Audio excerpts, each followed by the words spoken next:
जनूबी अफ्रीका ने दिलचस्प और सनसनीखेज मुकाबले के बाद पाकिस्तान को 2 विकेटों से शिकस्त देकर वर्ल्ड टेस्ट चैंपियनशिप के फाइनल में जगह बना ली है और इस कामयाबी के साथ प्रोटीज ने इंग्लैंड में जून 2024 में होने वाले फाइनल के लिए क्वालिफाई भी कर लिया है, जो कि जून 2025 में होना है, जहां इनका मुकाबला भारत या ऑस्ट्रेलिया से हो सकता है। पहली इनिंग्स में पाकिस्तान 211 रन पर आउट हो गया, जबकि जनूबी अफ्रीका ने 301 रन बनाकर 90 रन की बढ़तरी हासिल की। इसके बाद पाकिस्तान की दूसरी इनिंग्स में 237 रन पर आउट होने के बाद प्रोटीज को 148 रन का हदफ मिला। तीसरे दिन के इख्तिताम तक हमने देखा कि पाकिस्तान के फास्ट बॉलर्स ने जनूबी अफ्रीका के जो बल्लेबाज हैं उनको सख्त मुश्किलात में डाले रखा और 27 रन पर 3 खिलाड़ी पवेलियन लौट चुके थे। मोहम्मद अब्बास ने चौथे दिन शानदार बॉलिंग का मुजाहरा करते हुए एडन माकरम और कप्तान टेम्बा बावूमा को पवेलियन भेजा, जिससे पाकिस्तान की जीत की उम्मीदें बढ़ गईं। लेकिन जनूबी अफ्रीका के रबाडा और जॉनसन ने आखिरी लम्हात में शानदार बैटिंग का मुजाहरा किया और पाकिस्तान की फतह की उम्मीदों को धुंधला दिया। रबाडा ने 26 गेंदों पर 31 रन की इनिंग्स खेली, जिसने प्रोटीज को फतह दिलवाई और जनूबी अफ्रीका ने आखिरी 2 विकेटों के साथ ये मैच जीता। पाकिस्तान की तरफ से अगर हम बात करें तो मोहम्मद अब्बास ने 6 विकेटें हासिल की, लेकिन अगर हम दीगर बॉलर्स की तरफ देखें जिसमें नसीम शाह भी शामिल हैं, खुर्रम शहजाद भी शामिल हैं, इन दोनों ने मैच में कोई खातिर-खा कामयाबी हासिल नहीं की। दूसरी तरफ जनूबी अफ्रीका की जो बॉलिंग लाइन है उसने पाकिस्तान के मिडल और लोअर ऑर्डर को मुकम्मल तौर पर नाकाम बनाया और मार्को जॉनसन ने 6 खिलाड़ियों को आउट करके मैच का पांसा पलट दिया।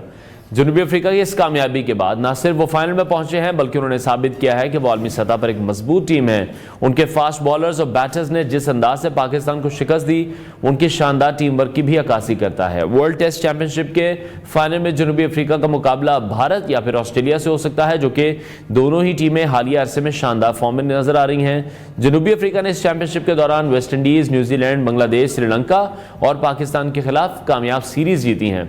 पाकिस्तानी क्रिकेट टीम के स्टार बल्लेबाज बाबर आजम को ICC T20 cricketer of the year award के लिए नामजद किया गया है, जबकि नौजवान ओपनर साइम अयूब को emerging cricketer of the year award के लिए नामजद किया गया है।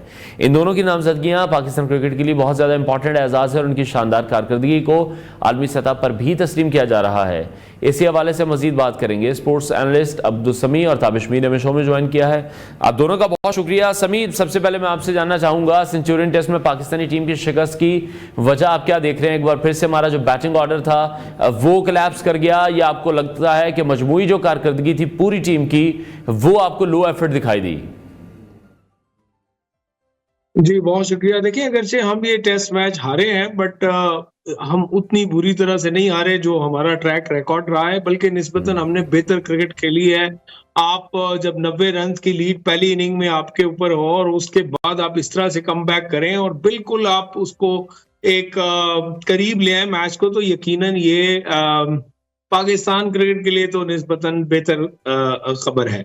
जहां तक आप खामियों पे बात करें तो खामियां तो आपको देखें, अगर हम इस पे मुख्तसरन बात भी करें तो मैं 3 चीजें इसमें समझता हूं। एक, हमारी बैटिंग मिडिल ऑर्डर का जो है हमेशा की तरह उस तरह से रिस्पांस ना देना। जैसे आप देख लें दूसरी इनिंग में आपके जो खिलाड़ी 5 और 7 रन पे आउट हुए, अगर वो 20-20, 25-25 रन भी बनाते तो हम वो लीड उस तरह से ले जाते। या जिस तरह पहली इनिंग में आके हम उस तरह की लंबी पार्टनरशिप्स नहीं लगा सके, तो एक तो ये मिडिल ऑर्डर का जो है कोलैप्स होना एज यूजुअल, ये मैं समझता हूँ। दूसरी चीज जो आप देखें कि आपको कप्तानी में थोड़ा सा मेरे ख्याल में शान को और टाइम चाहिए। जिस तरह कल मैच हम बिल्कुल फंसा चुके हुए थे, 50 के करीब रन चाहिए थे, रबादा खेल रहे थे, तो ऐसे मौके पे आपने जिस तरह के अपने इजी सिंगल्स दिए, फिर आप देखें आमिर जमाल को आपने सारा दिन आपने उन पे ट्रस्ट नहीं किया, आपने बॉलिंग नहीं करवाई। आखिर में आके आप आमिर जमाल को ले आए और आमिर जमाल ने एक ओवर में 15 रन 10-12 रन दे के मैच जो है एकदम से उस तरफ चला गया। तो दूसरी चीज मैं ये समझता हूँ, फिर आपने जो है उनकी पार्टनरशिप भी लगने दी है, वो आपने उस तरह से ब्रेक नहीं की। स्पिनर आप एक बॉलर शॉट खेले हैं, फिर आप मीर हमजा, मुझे समझ नहीं आई Mir Hamza left arm fast को आपने क्यों चांस नहीं दिया। आमिर जमाल की फिटनेस पे सवाल आ रहे हैं। उसके बाद एक स्पिनर की शायद कमी थी इस टाइम ने, जहाँ 2-3 ओवर किए वो बॉल फंस भी रहा था, ब्रेक भी हो रहा था। तो आखिर में मेरा ख्याल में रबादा जो है वो शायद वो स्लिप में आउट ना होते, जिस तरह वो खेल रहे थे। वो शायद डीप कवर या लॉन्ग ऑन पे आपको जो है वो उनको आउट करना था, आप थोड़ी फ्लाइटें डिलीवरी करते, शायद उनको फंसा देते। तो ये मैं समझता हूँ कि जो कप्तानी का आंसर है वो भी उसमें थोड़ा ठीक है। बहुत शामिल है। लेकिन इसके बावजूद भी ये कोई बहुत बुरी खबर पाकिस्तान क्रिकेट के लिए नहीं है। सेंचुरियन बड़ा मुश्किल विकेट होता है और स्पेशली जिस तरह वो खेल रहा था, बड़ा अनइवन हो गया हुआ था विकेट। तो ठीक है। उसके ऊपर इस तरह से कमबैक करना, और ऑलमोस्ट साउथ अफ्रीकन जो टीम है वो ऐसे प्रेशर में नॉर्मली चोक कर जाती है। मेरे ख्याल में शायद हमारी मैनेजमेंट या कप्तान या प्लेयर्स शायद ये सोच रहे थे कि एकदम वो फिर चोक करें, लेकिन रबादा ने और हमारी थोड़ी सी वीकनेस और रबादा उनको वहां से निकाल के ले गए और वो डिजर्व करते हैं विन। उन्होंने अच्छी क्रिकेट खेली है। ठीक है। अच्छा ताबिश, आपसे मैं जानना चाहूंगा, आपको क्या लग रहा है, अब्बास ने जिस तरह से बड़ी शानदार बॉलिंग की है, जिस तरह से उन्होंने विकेट्स ली हैं, फिर भी हम जीतने में नाकाम रहे। अगर हम साउथ अफ्रीकन बॉलर्स की बात करें, उन्होंने बॉलिंग लाइनअप में भी जॉनसन ने 6 विकेटें ली और फिर मैच के एंड पर भी वो खड़े रहे, तो उनके बॉलर्स ने ही फिर हमें मैच हराया है, बैटिंग करते हुए भी और बॉलिंग करते हुए भी। जी बिल्कुल अनवर, बहुत शुक्रिया सबसे पहले। और जिस तरीके से अब्दुल समी ने बात की, बिल्कुल दुरुस्त फरमाया। पाकिस्तान टीम ने जिस अंदाज से परफॉर्मेंस का मुजाहरा किया, परफॉर्मेंस और बैटिंग पाकिस्तान टीम की आपने देखा होगा कोलैप्स हो गई। पहली इनिंग्स हो या दूसरी इनिंग्स हो, 211 रन आप जब सेंचुरियन में कर रहे हैं तो इतने सूदमंद नहीं है आपकी क्रिकेटिंग के लिए। आप पहले बैटिंग करें, कम से कम आप 300 का जो है सेट करें स्कोर, और इसके बाद आप आगे जाएं। लेकिन जिस अंदाज से पाकिस्तान टीम ने पहले इनिंग्स में बैटिंग की, बड़ी मायूसकुन बैटिंग की, फिर दूसरी इनिंग में जिस अंदाज से पाकिस्तानी बैटर्स ने बैटिंग का मुजाहरा किया, और आपने पहली इनिंग्स में भी उन्हें काफी टाइम दे दिया। आपके गेंदबाजों ने पहले उन्हें दबोचना था, लेकिन फिजूल में आपके जो गेंदबाज थे उन्होंने उनकी टेल को 100 रन बनाने का मौका दिया, और वो वहां भी पार्टनरशिप हुई। अब आप देखें, ये मुसलसल और तसलसल के साथ जो गलतियां पाकिस्तान टीम ने की, ये गलतियां शान की क़यादत में होती हुई दिखाई दे रही हैं। पाकिस्तानी बल्लेबाज नहीं चलते, पाकिस्तानी गेंदबाज नहीं चल पाते। लेकिन ये एक अच्छी खबर है कि मोहम्मद अब्बास का वापस से जो है टीम में वापसी हुई और वो अपने उस रिदम में दिखाई दे रहे थे। बड़ी खूबसूरत बात की समी ने, उन्होंने कहा कि मीर हमजा का है। मैं ये भी सवाल करता हूँ कि शाहीन शाह अफरीदी को क्यों बाहर बिठा दिया। एक जानिब हिंदुस्तान जब मेलबर्न में ऑस्ट्रेलिया के खिलाफ मध्य मुकाबले, तो वहाँ उनके जो क्लासिकल बॉलर हैं जसप्रीत बुमराह, वो टीम के साथ मौजूद है, और आपकी मेन बॉलिंग यूनिट का हिस्सा शाहीन शाह अफरीदी को आप कह रहे हैं वर्क लोड मैनेजमेंट के तहत आप उन्हें रेस्ट करा रहे हैं। तो ये तो मजाक है पाकिस्तान क्रिकेट के साथ। ये जो सेलेक्टर्स हैं या फिर ये जो आपके हेड कोच हैं आकिब जावेद साहब, आपको सवाल करना चाहिए कि आप क्या गलती कर रहे हैं। इतना बड़ा आपने जो है ब्लेंडर किया है, फिर साथ साथ आप स्पिन अटैक को जो है बिल्कुल यूटिलाइज नहीं कर रहे हैं। कल तक के आपके 2 मैच विनर बॉलर थे इंग्लैंड के खिलाफ, एक थे साजिद खान, एक थे नोमान अली, जो इस वक्त टीम के साथ ट्रैवल कर रहे हैं। नोमान को किसी ने मौका क्यों नहीं दिया? क्या नोमान पर एतमाद नहीं है पाकिस्तान टीम के हेड कोच आकिब जावेद साहब को कि वो सेंचुरियन के अंदर कुछ जो है शानदार कर देंगे? तो ये तो अदम एतमाद का जो मुजाहरा है इस वक्त हो रहा है। सिर्फ शान जिम्मेदार नहीं है, मैं समझता हूँ आकिब जावेद भी जिम्मेदार हैं, और दीगर तमाम वो आला ओहदेदारान जो पाकिस्तान क्रिकेट के अंदर अपनी खिदमत सर अंजाम दे रहे हैं, उनमें सब में जो है एतमाद की कमी है। अब किसी को कप्तान से एतमाद नहीं है, कप्तान को खिलाड़ियों से एतमाद नहीं है, तो फिर हेड को अपनी कोचिंग पैनल से एतमाद नहीं है, सेलेक्टर्स को अपने सेलेक्टर से एतमाद नहीं है। तो आगे खावा बिगड़ा पाकिस्तान क्रिकेट का। आपको और मुझे तो इस बात का बहुत अंदाजा हो गया है कि यहाँ ट्रस्ट फैक्टर कितना कम है। और मैं ये भी चीज को ऐड ऑन करूंगा, आपने जिस तरीके से रन्स दिए, ये रन्स शान में मेरे ख्याल से जो कप्तानी करने की सलाहियत है वो सलाहियत तो है, लेकिन हाँ जब उनकी टीम में 2 और कप्तान मौजूद है, एक नायब कप्तान मौजूद है। आप देखें मोहम्मद रिजवान इस वक्त एक यूनिट की कप्तानी कर रहे हैं व्हाइट बॉल की, और सलमान अली आगा नायब कप्तान है उसी यूनिट के, और साथ साथ बाबर आजम भी कप्तानी माजी में कर चुके हैं। तो इतने बड़े नाम हो मौजूद, और फिर इतने सारे जो है साबिक कप्तान और कप्तान जब मौजूद हो टीम के अंदर, तो फिर मैं नहीं समझता कि किसी खिलाड़ी के लिए मुश्किल होती है। लेकिन इस बात को मुश्किल बनाया जाता है पाकिस्तान क्रिकेट में। ठीक है। अच्छा समी, आप अग्री करेंगे ताबिश की बात से कि वर्कलोड मैनेजमेंट के तहत जो शाहीन को रेस्ट दिया गया वो नहीं देना चाहिए था? हमने देखा इंजरी के बाद से जब उनकी वापसी हुई है उनको काफ़ी मुश्किल का सामना करना पड़ा। अब उनकी जो पेस है वो एक बार फिर से वापस आ रही है। आप अग्री करेंगे जिस तरह से ताबिश कह रहे हैं कि दूसरी तरफ हम देखें जसप्रीत बुमराह को जिस तरह से इस्तेमाल किया जा रहा है, वो बैक टू बैक जिस तरह से टेस्ट सीरीज खेल रहे हैं, वनडे मैचेस खेल रहे हैं, उनको भी रेस्ट नहीं मिल रहा। ये इंपॉर्टेंट सीरीज थी पाकिस्तान के लिए, शाहीन को होना चाहिए था। देखें दुनिया में जो क्रिकेट है अभी बहुत मॉडर्न हो चुकी है और उसमें ये टर्म तो एग्जिस्ट करती है। आप वर्कलोड मैनेजमेंट करते हैं और अपने जो है स्टार प्लेयर्स को आप रेस्ट देते हैं प्लानिंग के तहत। और ये भी हकीकत है कि जो फास्ट बॉलर्स होते हैं निस्बतन उनकी जो क्रिकेटिंग लाइफ है वो कम होती है, और अगर वो मुसलसल आप उसी पेस और उसी रिदम से बॉलिंग करते रहें तो वो नेचुरल सी बात है, वो असरअंदाज होती है। ये दुनिया भर में तो ये चीजें होती हैं, बट अभी तक हमने ये नहीं किया और अचानक से इस सीरीज से पहले करना ये समझ से बालतर है। इस पे यानी कि अगर आपकी पहले से कोई ऐसी प्लानिंग चल रही है और आपने पूरे साल का कैलेंडर जिस वक्त बना है उस वक्त आपने प्लानिंग की है कि हाँ जी हम यही वाली सीरीज इन खिलाड़ियों को खिलाएंगे, यहाँ पे रेस्ट देंगे, तब तो समझ जी। आती है। लेकिन अचानक से कर देना ये समझ से बाहर था। लेकिन चले अगर आपने शाहीन को रेस्ट देना था और बात ऐसी है कि आप वर्कलोड जो है उसको मैनेज कर रहे हैं, तो आप मीर हमजा को आपने क्यों नहीं खिलाया, या आप एक बॉलर शॉर्ट क्यों गए हैं? ठीक है। आप 7 बैट्समैनों से आपने जो गलती की है वो 8 से भी आपने वो किया। आप एक बैट्समैन एक्स्ट्रा लेके गए हैं, लेकिन उसका आपको फायदा नहीं हुआ बल्कि उल्टा नुकसान हुआ है कि जब आप एक बॉलर शॉर्ट थे तो उस वक्त आपके पास ऑप्शन नहीं था। जिस वक्त अब्बास एक एंड से मुसलसल गेंदें कर रहे थे तो दूसरी तरफ से ऑप्शन एक कम थे। अगर एक स्पिन बॉलर होता तो मेरे ख्याल में शायद नतीजा मुख्तलिफ हो सकता था। ठीक है। अच्छा, जिस तरह से रबाडा की परफॉर्मेंस के एंड पे बात करें या मार्को जॉनसन जिस तरह से खेले जनूबी अफ्रीका की जीत में, दोनों ने बड़ा इंपॉर्टेंट किरदार अदा किया क्योंकि टेल एंडर्स में थे ये। आपको क्या लग रहा है पाकिस्तानी टीम में भी कुछ ऐसे प्लेयर्स नहीं है, अभी हमें नहीं दिखाई दे रहे, जो इस तरह से मैच जीतने वाली परफॉर्मेंस हमें एक लंबे अरसे से दे सके हों? बिल्कुल, लेकिन हम ये कंपैरिजन शायद थोड़ा सा गलत होगा, और कि अगर आप टेल एंडर्स को मेन जो है मिडिल ऑर्डर से उसका कंपैरिजन करें, टेल है, टेल कभी चलती है कभी नहीं चलती। ये हकीकत बात है कि रबादा अच्छा खेले हैं और उन्होंने अटैक किया पाकिस्तानी बॉलर्स को, लेकिन मैं उनके अच्छा खेलने से ज्यादा कसूरवार अपनी बॉलिंग और अपने कैप्टेंसी को ठहराऊंगा।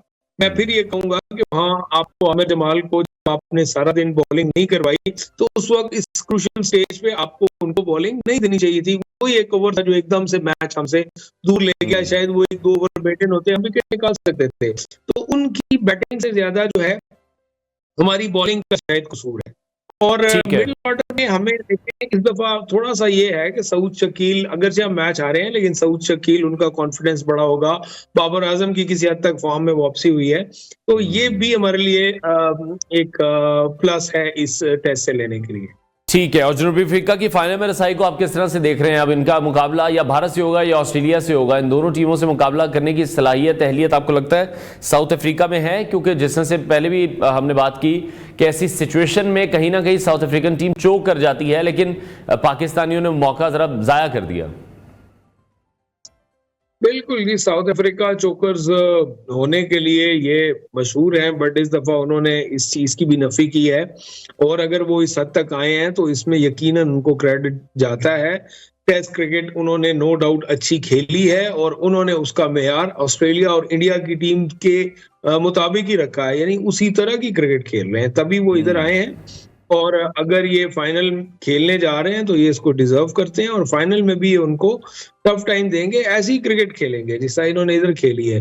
हाँ, ये जरूर है कि वो उनका होम ग्राउंड का एडवांटेज इनको नहीं होगा, वो थोड़ा सा एक इनके लिए इशू होगा, क्योंकि अपने होम ग्राउंड पे ये बहुत तगड़ी टीम बन जाते हैं, उनको हराना और सब कॉन्टिनेंट की टीमों को इधर जाके इनको हराना बड़ा मुश्किल होता है। तो नो डाउट उन्होंने अच्छी क्रिकेट खेली और वो ये डिजर्व करते हैं फाइनल। ठीक है। अच्छा, दूसरी तरफ पाकिस्तान के लिए आप किस तरह से देख रहे हैं? वर्ल्ड टेस्ट चैंपियनशिप की अगर हम बात करें तो उसमें आगे बढ़ने के लिए पाकिस्तान को कौन सी स्ट्रेटजी जरूरी है पाकिस्तान के लिए?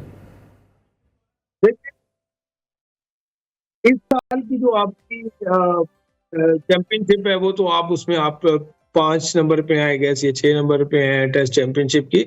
आपने एक बुरा फेज गुजारा है, अभी आप उससे निकल रहे हैं, आपके कप्तान बदल गए हैं, आपके पास नया टैलेंट आ गया है। इस उसके बाद भी आपको कॉन्फिडेंस आएगा। अगला मैच है, आप अगले मैच में कम बैक कर सकते हैं।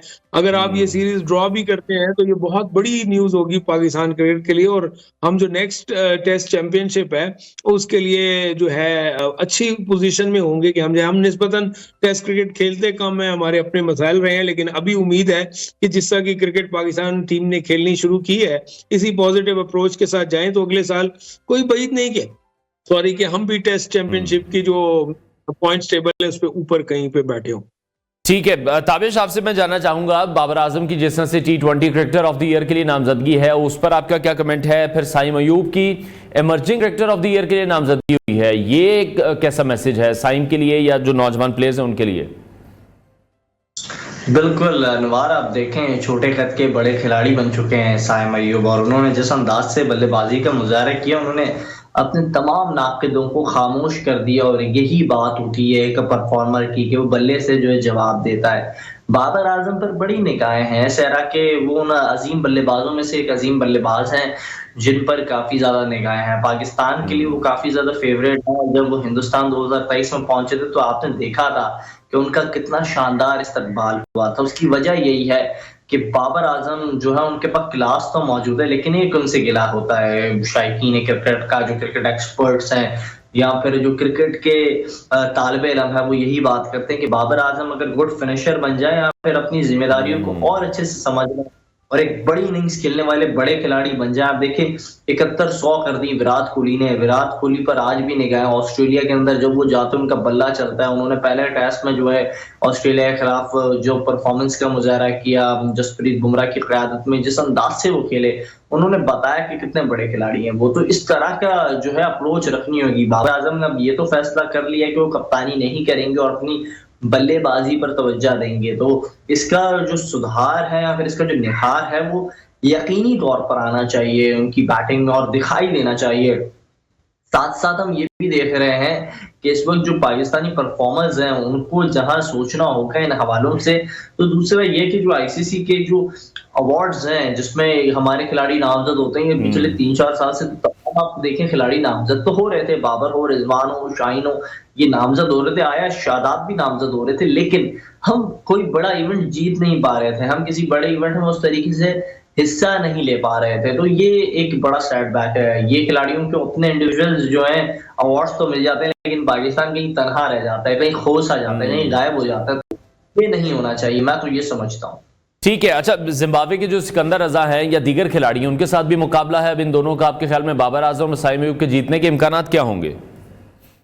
बिल्कुल, आप देखें जिम्बाब्वे के सिकंदर रजा हैं या फिर दीगर जो खिलाड़ियों के से मुकाबला है बाबर आजम का, उनके पॉइंट्स काफी अच्छे हैं बाबर आजम के। आप देखें बाबर आजम और जो दीगर खिलाड़ी हैं उनको अप्रोच और उनको जो एक्सपोजर है वो इंटरनेशनल सतह पर बहुत ज्यादा मिलता है और उन्हें अपॉर्चुनिटीज बहुत ज्यादा मिलती है। जिम्बाब्वे जो है वो एक एसोसिएट टीम है, उन्हें वर्ल्ड कप में बड़ी मुश्किल से चांस मिलता है अगर वो क्वालिफाई करते हैं, लेकिन सिकंदर रजा जिस अंदाज से खेले, सिकंदर रजा आप देखें बांग्लादेश की तरफ से चंद अच्छे खिलाड़ियों में से एक खिलाड़ी हैं, उनकी जानिब से विलियमसन एक अच्छे बैट्समैन थे, तो दूसरी तरफ सिकंदर रजा थे। उससे पहले टेलर नाम करके जो बैट्समैन वहां से आते थे। तो चंद ही खिलाड़ी हैं उन टीम के पास, लेकिन आया सिकंदर रजा जो है जिनके ताल्लुक लाहौर से था, बड़े अच्छे बैटिंग का मुजाहरा करते हैं, ऑलराउंडर है। तो बड़ी खुशाइन बात है कि एक एसोसिएट टीम के भी खिलाड़ी सामने आए हैं। बहुत शुक्रिया स्पोर्ट्स एनालिस्ट ताबिश मीर और अब्दुल समी हमारे साथ इन कॉन्वर्सेशन